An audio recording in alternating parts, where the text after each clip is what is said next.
क्या है गाजा का इस्लामिक जिहाद, जिस पर लग रहा अस्पताल पर हमले का आरोप। दक्षिणी गाजा के अस्पताल में मिसाइल अटैक से 500 से ज्यादा लोगों की मौत हो गई। अब हमास इसके लिए इजराइल को जिम्मेदार बता रहा है, तो वहीं इजरायली सेना ने इसका ठीकरा गाजा के आतंकी संगठन इस्लामी जिहाद पर लगाया है।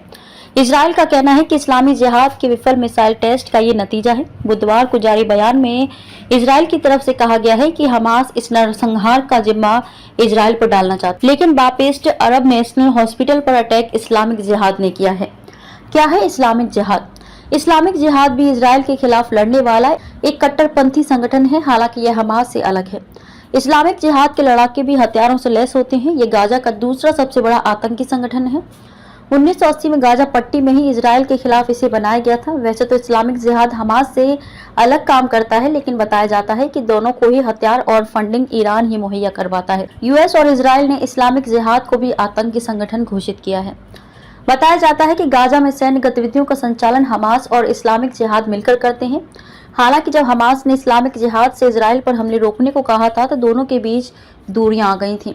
कई बार ऐसा हुआ है कि हमास अलग ही रह गया और इस्लामिक जिहाद ने इजराइल पर हमला किया है। गाजा के अस्पताल में क्या हुआ? मंगलवार रात जब अस्पताल मरीजों से खचाखच भरा था, तभी यहाँ मिसाइल आकर गिरी। अस्पताल के बाहर भी हजारों की संख्या में फिलिस्तीनी सो रहे थे।